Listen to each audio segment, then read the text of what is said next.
Hi guys! Welcome back to my channel! Welcome! At ngayong araw nga to guys ay tatlong araw na day ng aking offset, no? Tapos ako ay bored na. So ayan guys, sa nakikita nyo ngayon, ang ating video ay maglilinis ng buong araw dahil tayo ay full-time Darna for today's video. So ayun nga guys, sa sobrang boredom ko ngayon, naisipan kong harapin ang bundok ng mga damit na nilabhan ko noong mga nakaraang araw. Anyway, nung kahapon. Kasi ngayong araw to is June 28. Alright? So ayan, nagtutupi muna tayo ng mga kagamitan, mga damit-damitan na nilabhan natin ng mga nung isang araw na hindi natin tinupi. Dahil inaantok talaga ako lagi. Yung 2 araw ko na nang nakalipas ay wala akong ginawa, kaya tambak. So ayan, sa nakikita nyo, naglinis-linisan, nagsipagsipagan si full-time Darna nyo. So pagkatapos kong tupiin guys, as inayos ko naman din yung kama namin dahil parang binagyo. Pagkatapos ko dyan hayusin, binalikan ko ang tinupi kong damit. As you can see, diba, ang bilis ni Buntes. So ayan, tinapos ko lang yung kama namin at binalikan ko nga yung yung aking tinuping damit. Dahil nga ay pinagtutupi ko lang yan pero hindi ko pa pinasok sa tamang paglalagyan. Okay? Pagkatapos niyan, tignan mo itsura ko, parang 10 na yung lumabas sa sinapupunan ko ang itsura. Hindi mo mapipinta. Tignan mo yan guys. Ayan. Sige, bira. So, ayan guys, pagkatapos nga niyan ay nilamerda ko na naman yung aming mga hugasan na pinagkainan namin sa agahan. So, ayan yung pinagkainan namin sa agahan. No? As you can see, pabilis ang kilos yan dahil tayo ay full-time Darna nga kung tutuusin at iaayos mo talaga yung oras, which is buong araw. Linis-linis lang talaga tayo niyan guys. So, ayan, bilisan lang natin, no? Kasi marami pa tayong gagawin. Maglilinis pa talaga ako ng aming gulay. So, sa pala mga oras na yan, guys, so, yung isda, as you can see, naka-ready na. So, tinapos ko muna yung sapatosan ng aking lalaki. Dahil parang binagyo na talaga. Ang daming basurang mga nakatabi, as you can see. Diba? Ipagtatapon ko na yung mga hindi kailangan. Pag lalaki nga naman, wala talagang pake. So, kailangan mo talagang i-assist palagi at kung magngangalngal ka naman, baka maghiwalay ka lang dahil dyan sa kangangalngal mo. Kaya ikaw na lang ang umarangkada at babaguhin mo ang pwesto. So, ayan nga, ang daming hindi pala nakaayos ang kabit niyan, kaya ako na lang din ang nag-ayos niyan. Kaya pala, kahit anong sarado ko, hindi maisara-sara. So, ayan, tuloy-tuloy ang pagliligpit ko ng basura. At ayan, ipinagtatabi ko at mamaya siya na ang magdadala niyan dun sa labas. So, ako lang dyan mag-isa guys dahil siya ay nasa trabaho nga. So, ayan, nakita ko naman yung aming lamesa na para namang binagyo na parang yung sa sapatosan niya. So, mga hugas naman na yan. So, pinunasan ko na lang yung lamesa namin. As you can see, naguhugas na ako ng pinggan from the beginning. So, ayan nga po. Ligpit-ligpit lang tayo dahil full-time Darna tayo. As you can see, diba? Ang dami kong ligpitin. Hindi ko alam. Araw-araw naman sanang nililinisan yan. Pero bakit araw-araw parang bagyo? Hindi ko alam kung gagamitin ko pa ba yan para sa tanghalian namin pa. Dahil kalilinis ko lang at ayoko nang magligpit ulit. Tignan nyo. Sa dami ba naman yan? Puro alikabok. Araw-araw naman sana. Pero ang alikabok, lagi ring nandyan. Kaya yan ang ginagawa ko guys. Kapag wala talaga akong pasok, full-time Darna ka talaga. So, pero dahil nga sa wala nga akong pasok at bored na nga po ako ay hinayaan ko na lang ang sarili kong mag full-time Darna sa araw na to. At ayan nga po, tuloy-tuloy lang din tayo sa paglilinis hanggang sa matapos natin yung lamesang parang binagyo. So, wala akong tigil sa paglilinis dyan.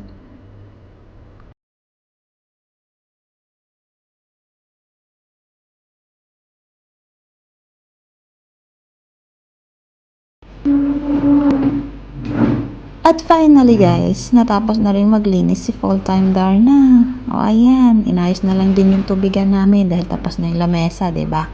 As you can see, char.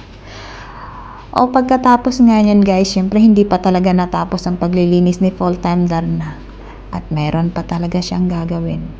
But this time, i-check ko muna yung oras kasi time na yatang mag-ayos ng aming tanghalian. So as you can see guys, 1:00 na ng hapon. Pauwi na si tatay, char. Pauwi na. Kaya ayan, tinignan ko na yung oras para mag-umpisa na sa tanghalian. So magbubukas muna tayo ng bintana para lumiwanag naman ang ating buhay. Madilim. So ayan nga po, sunod-sunod lang tayo. Wait lang natin.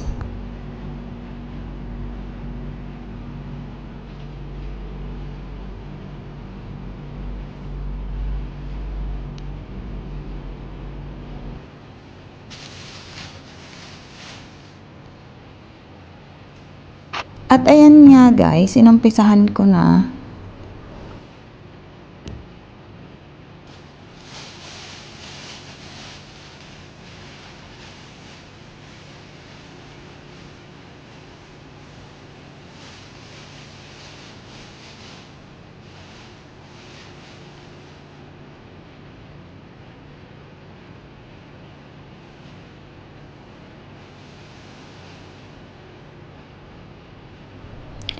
At ayun nga, inayos na natin yung ating sangkalan. Wow! Naka-color coding. Tingnan mo naman, green din yung sangkalan. Oh. So ayan na guys, ayan na yung parsley. Isa-isahin natin yan ngayon. Oh. 3 balot yan or 3 tawag dito. Pakete. At tapos isang pakete naman, isang pack naman ng mint leaves kasi gagamitin natin yan. At gagawa tayo ng tabuli.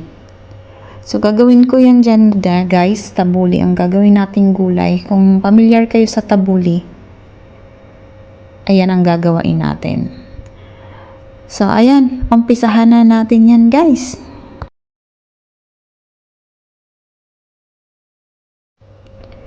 At para nga dyan sa iba, kung sino nga yung mga nagtatrabaho dito sa Middle East, lalo na yung mga sa taong bahay, ganyan ang ginagawa nila guys, masyadong makuti. Kung sa amin yan makuti, makabusisi. Mabubusisi ang paggawa ng parsley, lalo na kung gagawa ka ng tabuli na gulay. Kasi isa-isahin mo yung bawat stem ng dahon. Pag samasamahin mo yan, as long as mahawakan mo pa yung stem, yung gulay, yung buong gulay na iniisa-isa mo, saka mo lang yan i-slice. So ako na ready ko muna lahat para mas mabilis sa akin. So ayan guys, tignan nyo na lang kung paano ko siya gagawain.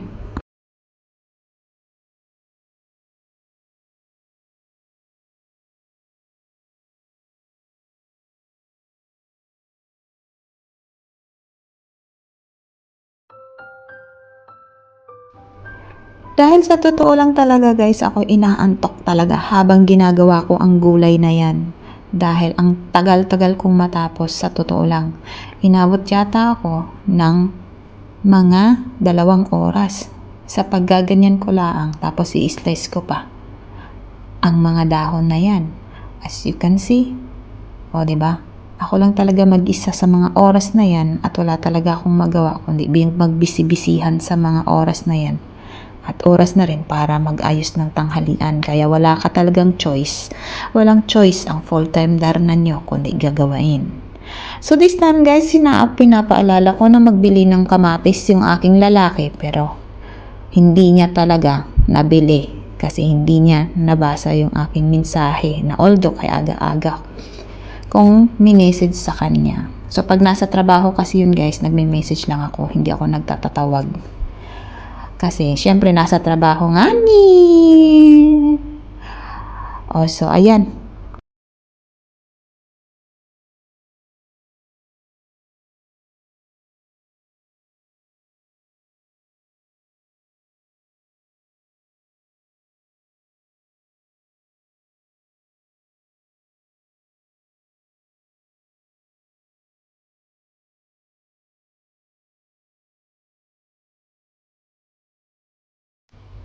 O, diba?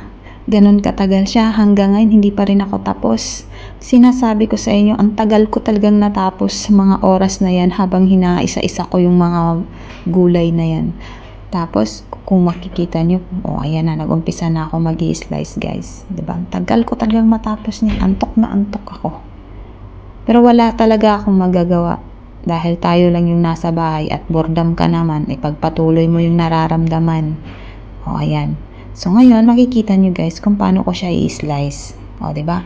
Ang pino niyan, buti na lang sanay ako dahil ako matagal din akong naging taong bahay dito sa Middle East, which is 4 years din guys. Diba? Napakwento pa ako. So, sige lang, patuloy pa rin ang hihiwa ang full-time darna nyo. Sabi ko nga sa inyo, hindi basta-bastang gumawa ng tabuli. Dahil ito ay talagang take time at saka long patient. Ganun po pag gumawa ng tabuli. Kung ano-anong posisyon na ginawa ko dyan.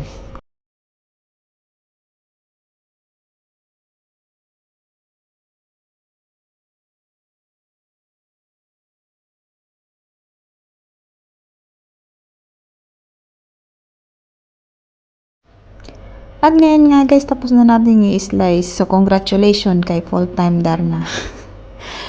At ayun, pahirapan na naman sa paghugas. So, kailangan bantayan mo talaga to. So, ngayon, kukunin mo lang talaga yung mga lumulutang dahil yung nakalubog dyan ay yung mga steam na na-slice mo rin, nasasama mo sa pag-slice. So, hinugasan ko yun guys ng mga 3 beses or it's up to you. Nilagyan ko muna yun ng asin bago ako nag-start maghugas. Nakasok muna yan guys ha. Kailangan mong isok yan kasi syempre hindi mo hinugasan yan habang ikay nag-i-slice. Isok mo muna ng may asin. So ginawa ko, sinok ko muna ng asin. So ayan yung mga ingredients na ginagawa ko. At pagkatapos ko hugasan yung parsley na gulay, itinabi ko muna sa refrigerator yon at inumpisahan ko nang gawin yung patatas. So binalatan ko muna yung patatas tapos i-slice ko yan guys para mag french fries. So, fresh french fries ang ginawa ko. Kaysa naman bibili ako. May high blood yung lalaki ko. Diba? Although, hindi ko alam kung ito ay healthy.